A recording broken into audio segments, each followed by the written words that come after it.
Assalamualaikum warahmatullahi wabarakatuh. Salam sejahtera untuk kita semua. Salam swastiastu, namo buddhaya, salam kebajikan. Yang saya hormati para guru besar, para senior, sejawat yang hadir pada pagi hari ini. Saya terus terang bingung. Saya mau bicara apa sebetulnya? Tapi terus saya mengingat kembali bahwa ternyata kesehatan kita ini sekarang sudah mundur bukan hanya 10 tahun, tetapi 20 tahun. 20 tahun yang lalu ketika saya masuk ke dalam Kementerian Kesehatan, waktu itu saya duduk di Biro Perencanaan, itu ada anekdote mengatakan bahwa orang miskin dilarang sakit. Saat ini terjadi lagi, seperti tadi sudah Prof. Zainal Mutakin sampaikan, bahwa demikian banyak antrian di poli BPJS, sementara di poli yang lain kesetaraan tidak terjadi.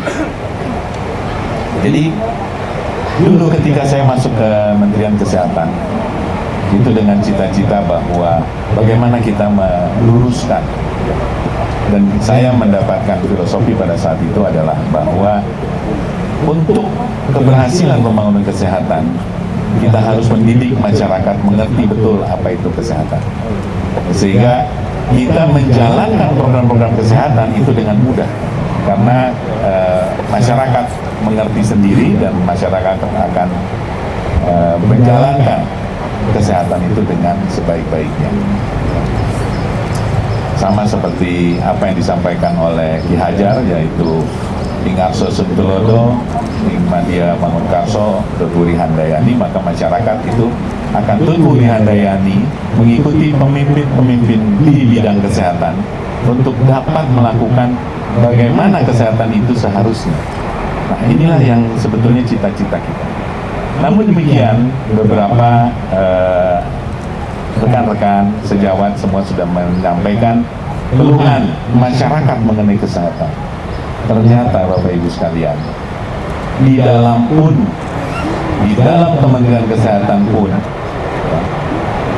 itu sama suasananya, mencekam sekarang ini, sangat mencekam. Semua bekas anak buah saya sekarang sudah mungkin ada yang menjabat, ada yang tidak, itu bercerita bahwa kami tidak mempunyai daya lagi untuk berinovasi, kami tidak punya daya lagi untuk berinspirasi, karena bullying terjadi di Kementerian Kesehatan, yang dari awal ketika Budi Sadikin duduk di situ, yang diincar pertama adalah bullying. Ternyata dia melakukan bullying kepada anak buahnya. Apa yang terjadi? Kalau tidak mengikuti keinginan dia, maka ancamannya adalah dipindahkan. Kita lihat sekarang, Dr. Biprim, Dr. siapa yang di Medan itu? Dr. Rizky, Dr. Rizky ada di sini ya. Dengan semena-mena dipindahkan. Apakah itu bukan bullying? Kita berkacalah pada diri kita. Kalau kita mau menindak satu kegiatan yang menurut kita jelek, janganlah kita lakukan itu. Saat ini tidak ada inspirasi lagi di kalangan Kementerian Kesehatan, tidak ada lagi inovasi, sehingga semua berjalan sesuai dengan keinginan satu orang, Menteri Perdagangan Kesehatan. Menteri Perdagangan Kesehatan masyarakat. Jadi apalagi yang kita sekarang harapkan kesehatan masyarakat? 3 penyakit utama yang nomor 1 di dunia adalah skabies, nomor 2 TBC, nomor 3 lepra atau kusta. Apakah itu menjadi perhatian Bapak kita, Menteri Perdagangan? Tidak. Yang menjadi perhatian adalah bagaimana dia bisa menyiapkan alat-alat kesehatan. Ada satu teman baik saya, ketika dia disuruh untuk mengadakan alat lab sebesar 10 triliun rupiah, dia tidak bersedia. Apa yang terjadi? dari eselon 2 pindah menjadi staf di rumah sakit Darmais. Itu yang terjadi. Jadi bullying terjadi, Bapak Ibu sekalian. Jangan dikira di Kementerian Kesehatan tidak ada bullying. Apa ini yang memang diharapkan pada pembangunan kesehatan kita? Pembangunan kesehatan itu adalah bagian integral dari pembangunan nasional yang seharusnya kalau memang negara kita akan maju seperti yang diharapkan oleh Bapak Presiden Bapak Prabowo Subianto, maka kesehatan nomor 1 bersama-sama pendidikan. Sekarang semua diacak-acak, tidak hanya kesehatan, juga pendidikan yang seharusnya bukan tugasnya Kementerian Kesehatan diacak-acak, tidak keruan. Saya sekarang masuk ke Kementerian Kesehatan itu seperti masuk ke kantor kementerian lain, bukan Kementerian Kesehatan lagi. Sama sekali asing, sangat asing. Karena dulu kita bekerja penuh kegembiraan, penuh inovasi, penuh inspirasi. Saat ini tidak ada sama sekali. Semua di bawah bekerja berdasarkan petunjuk dari atas. Tidak boleh lagi mengadakan satu kegiatan-kegiatan.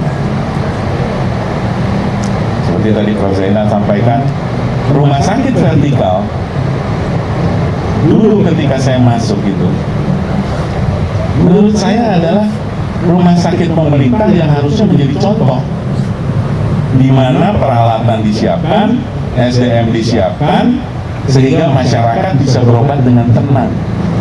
Saat ini apa yang terjadi? Rumah sakit vertikal dijadikan revenue unit, income yang demikian ditetapkan sampai 1 triliun ya Prof, sampai 1 triliun, sampai sekian triliun, dan yang diberi penghargaan adalah mereka yang mempunyai revenue yang tinggi. Apakah ini contoh? Sehingga swasta juga berlomba-lomba untuk mencapai revenue yang tinggi. Marilah dalam kesempatan kali ini, berdasarkan semangat hari lahirnya Pancasila, saya minta dengan segala hormat kepada adik-adik yang masih aktif, kembalikan jati diri kalian. Jangan takut, bukan melawan, tapi berikanlah pendapat kalian, sehingga pembangunan kesehatan itu betul-betul berada di jalurnya.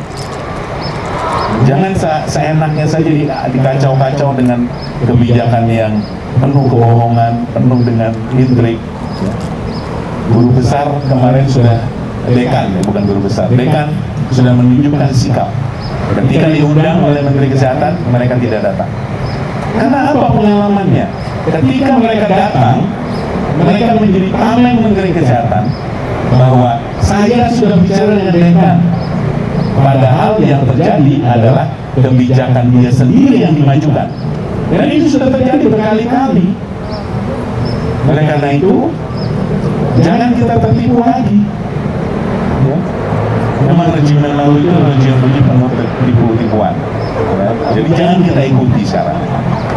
Jadi kalau misalnya kita diundang, ya kalau kita diundang sekarang, lihat dulu untuk apa kita diundang. Ya. ID diundang pada saat itu, dikatakan sudah bicara dengan ID, ternyata kebijakan yang keluar kebijakannya Menkes saja. Dokter-dokter katanya sudah diundang, organisasi profesi sudah diundang, ternyata diundang hanya untuk dikasih makan. Emang kita binatang piaraan? Bukan, kita punya pendirian, tapi kita tidak melakukan demonstrasi karena kita adalah profesi yang terhormat.